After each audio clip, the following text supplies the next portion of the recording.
자, 오늘 이제 말씀은 저희가 이제 여호수아 말씀을 계속 보고 있습니다.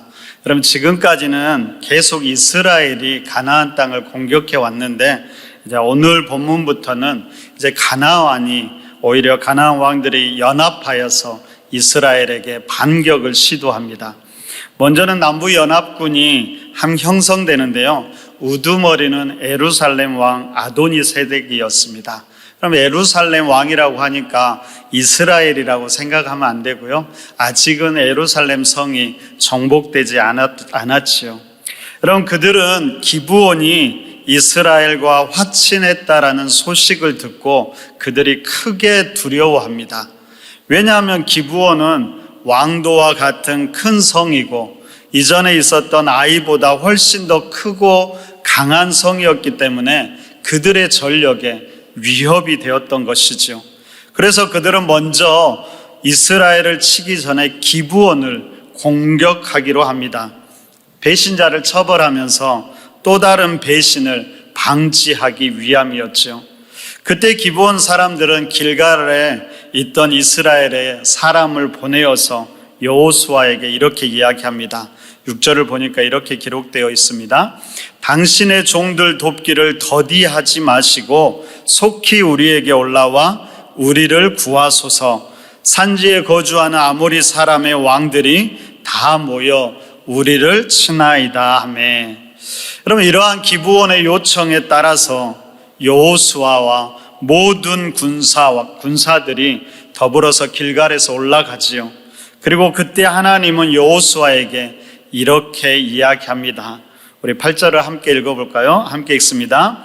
그때 여호와께서 여호수아에게 이르되 그들을 두려워하지 말라. 내가 그들을 내 손에 넘겨주었으니 그들 중에서 한 사람도 너를 당할 자 없으리라 하신지라. 여러분, 우리가 이 이야기를 통해서 좀 생각해 봐야 될 것이 있는데요. 여러분, 왜 기브온은 어려움에 처했을 때 여호수아와 이스라엘의 도움을 청했을까요? 그리고 그때 그들은 이스라엘에게 돕기를 더디하지 말고 속히 올라와서 우리를 구하라고 말하지요. 그럼 어떻게 이들은 이렇게나 당당하게 이스라엘에게 자신들을 도우라고 요구할 수 있었을까요? 그리고 왜 여호수아는 이 요구를 거절하지 못하고 모든 군사와 더불어서 기브온을 도우러 갔고 하나님은 그런 여호수아와 이스라엘 백성들을 격려하시는 걸까요? 여러분, 이 모든 것의 대답은 무엇일까요? 아마 하나를 찾으라고 한다면은 언약이라고 말할 수 있을 것입니다. 여러분, 바로 앞에 여호수아 9장을 보면 기브온은 이스라엘과 화친을 맺게 됩니다. 당시 기브온이 어떻게 하면 그들이 진멸당하지 않고 살아남을 수 있을까를 고민해서 찾아낸 것이 바로 이스라엘과 언약을 맺는 것이었죠. 비록 속이기는 했지만 그들이 언약을 맺기만 하면 어떤 식으로든 자신들의 생명을 보존할 수 있을 거라 생각했던 것입니다.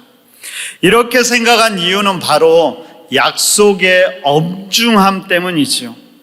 특별히 그들은 이스라엘이 하나님 안에서 하나님의 이름으로 맺은 약속을 무엇보다도 중요하게 여긴다는 것을 알았던 것입니다.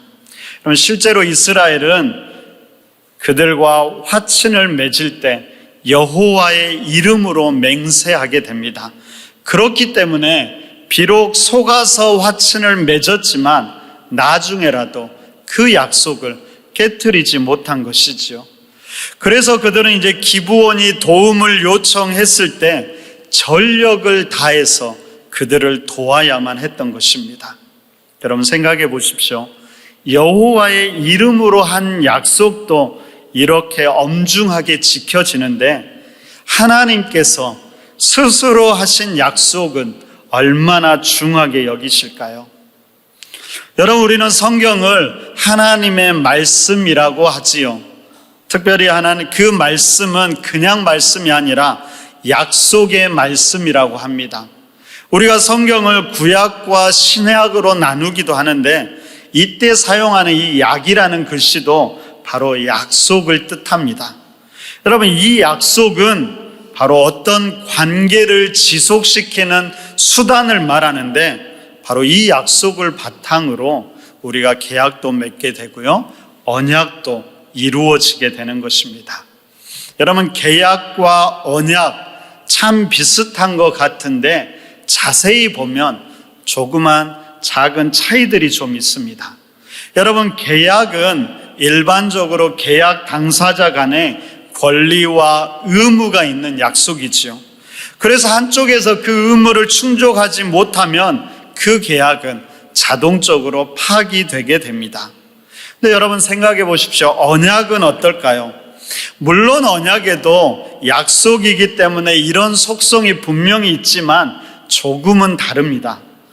언약으로 번역된 히브리어를 베리트라고 하는데요, 여러분, 그 어원이 속박하다, 묶다, 걸다 등의 의미를 가지고 있는 당시 아카드어 비리투에서 파생되었다라고 합니다. 그러니까 언약이라는 것은 두 당사자를 하나로 묶고 둘 관계를 속박한다라는 의미가 있습니다. 계약에도 분명히 이런 의미가 있기는 하지요. 그런데 언약과 계약의 조금 다른 점은, 여러분, 계약은 계약상의 문구가 중요합니다. 그래서 그 문구만 지키면 되지요. 근데 언약은 한 인격과 인격의 만남과 약속이기 때문에 그 만남과 약속 자체를 중요하게 여깁니다. 바로 여기에서 여러분, 언약은 계약 이상의 것을 요구하게 되는데요, 그것은 바로 언약에는 상호 간의 인격적인 헌신과 신뢰가 중요하게 작용합니다.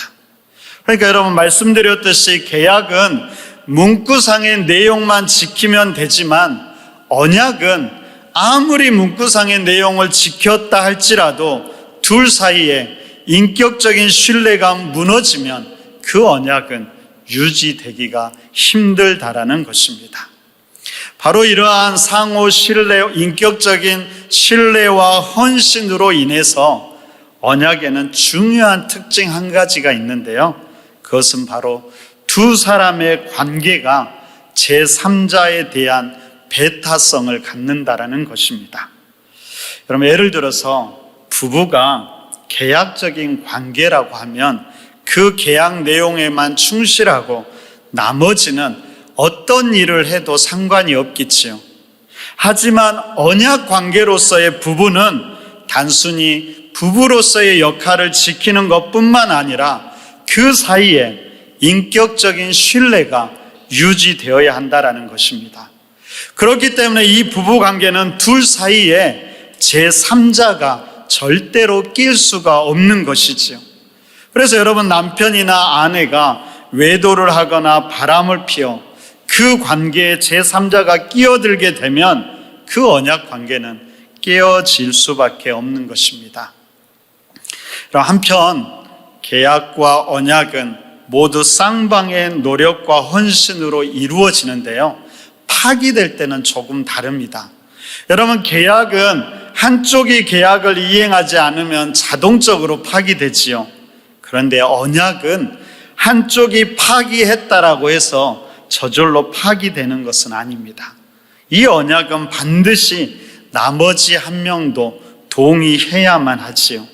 그러니까 한편으로는 그 한 명이 끝까지 포기하지 않고 어떻게든 그 관계를 유지하려고 하면 그 언약 관계는 유지되기도 하는 것입니다. 여러분, 하나님은 인간을 창조하시고요, 그 결속 관계를 계약 관계가 아니라 언약으로 맺으셨습니다. 그러기에 하나님은 집요하게 우리에게도 거룩함을 요구하고 하나님과 우리 사이에 어떤 것도 낄 수 없게 한 것이지요.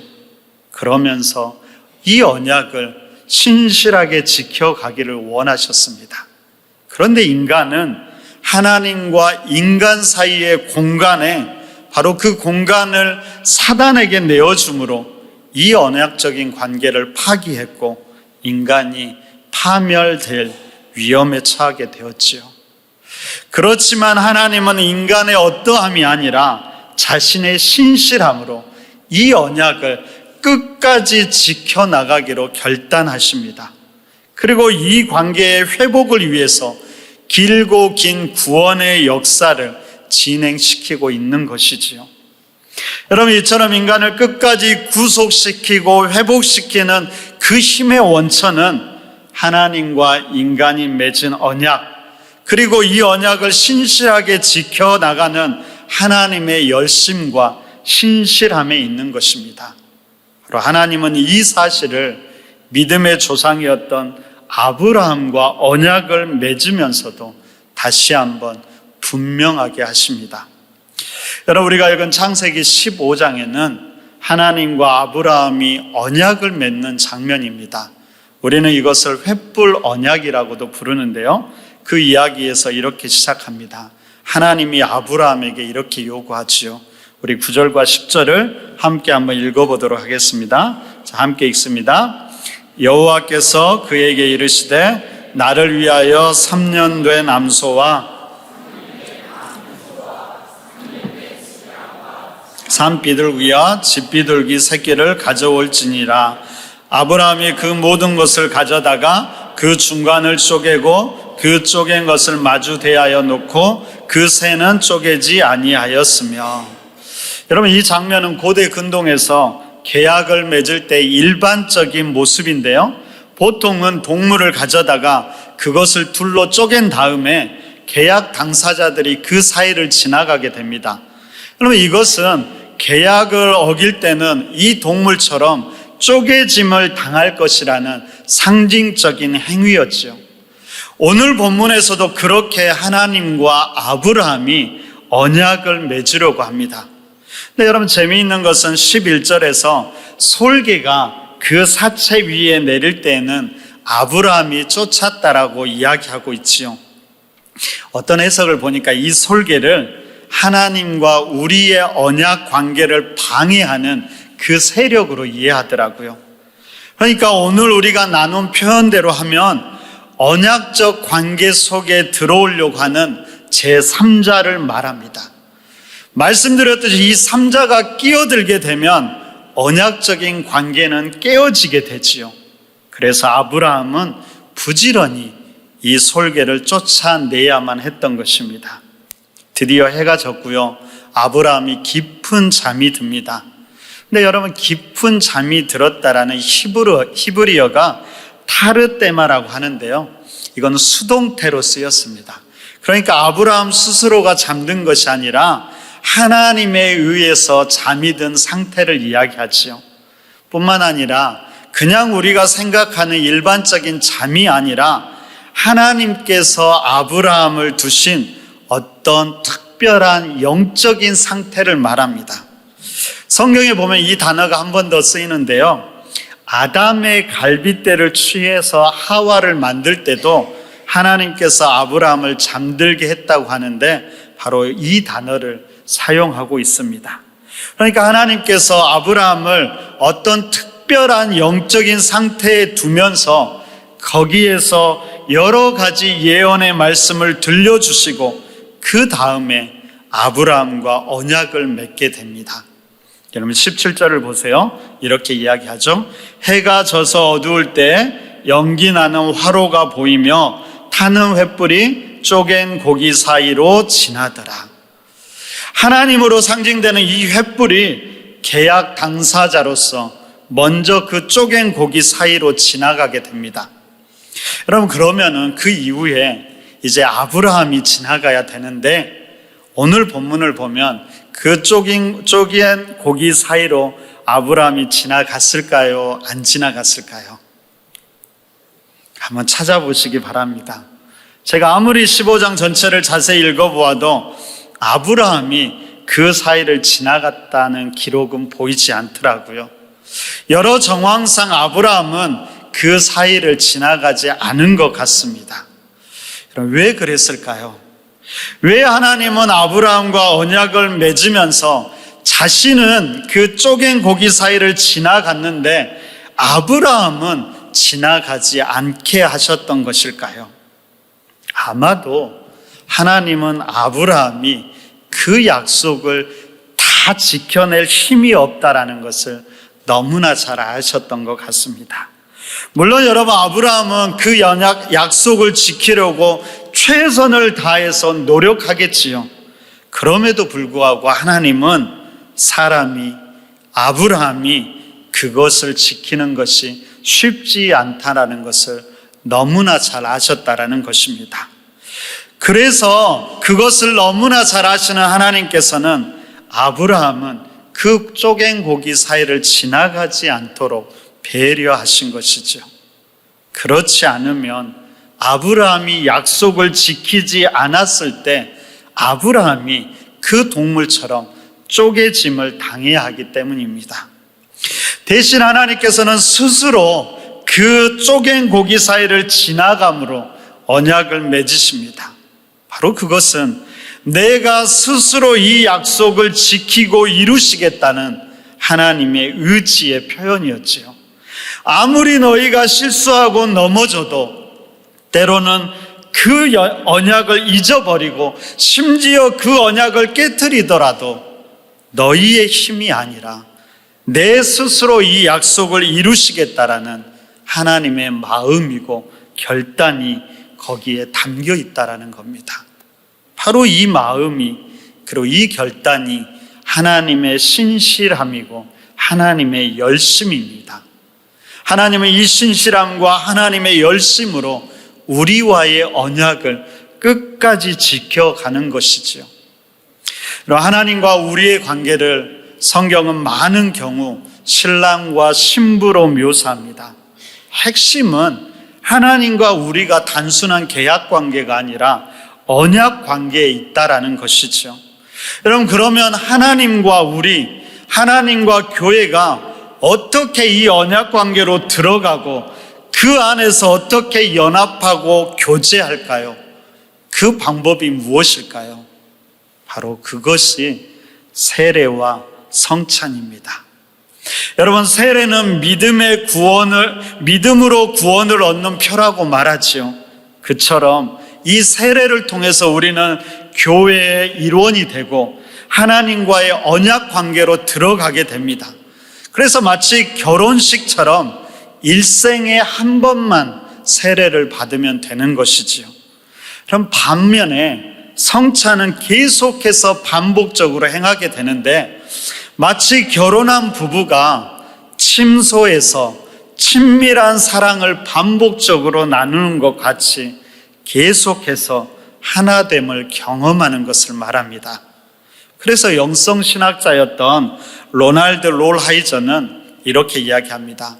결혼한 사람들에게 침소는 일상의 성찬이다. 그럼 조금 바꾸어서 말하면요, 성찬은 마치 부부가 침소에서 연합하여 하나됨을 이루어 사랑과 기쁨을 나누는 것처럼 주님과 나누는 황홀한 하나됨의 연합 관계를 이루어가는 것이라고 말할 수 있습니다. 그러면 이렇게 보면 우리가 우리 삶 가운데 주님의 임재를 경험하고 그 은혜를 누리는 가장 극적인 방법이 바로 세례와 성찬이라고 이야기할 수 있습니다.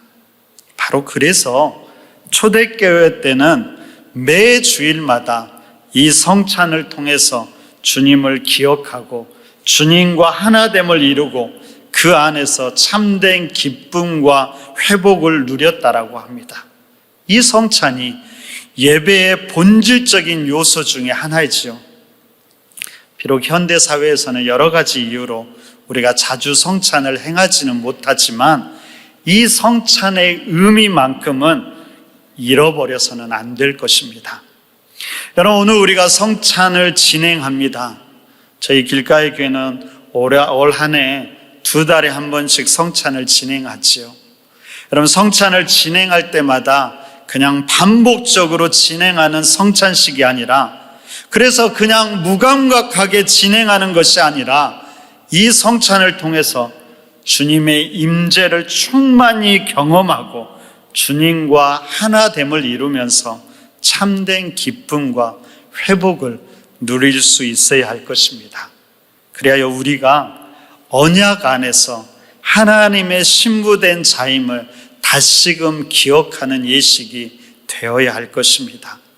더 나아가서 주님과 우리 사이에 상호 인격적인 헌신과 신뢰를 다시 한번 쌓아가기를 다짐하면서 그 관계를 더욱 아름답게 만들어 가기를 결단하는 시간이 되어야 됩니다. 여러분, 때때로 우리 또한 우리의 연약함으로 그 언약적인 관계를 깨트릴 때가 많이 있지요. 여러분, 그때마다 우리가 기억해야 되는 것은 무엇이냐면 오늘 아브라함과 맺었던 이 횃불 언약, 홀로 쪼갠 고기를 사이를 지나가신 하나님을 잊지 말아야 하는 것입니다. 바로 그 하나님의 열심과 신실함이 마지막까지 언약적인 관계를 유지시킬 것을 믿음으로 받아들이면서 우리는 부족하지만, 우리는 연약하지만, 우리는 무너지지만 다시 성찬의 자리로 나아가서 다시 회복된 관계를 이루어 갈 수 있는 것입니다. 처음 우리가 살펴보았던 여러분 기브온을 다시 한번 생각해 보십시오. 그들은 분명히 멸망당해야 할 가나안 족속이었습니다. 그런데 그들이 속임수를 써서라도 이스라엘과 화친을 맺었지요. 참 문제도 많지만 그럼에도 불구하고 그 언약적 관계로 인해서 그들의 삶 가운데 어려움과 고난이 다가왔을 때는 당당하게 요구했다라는 겁니다.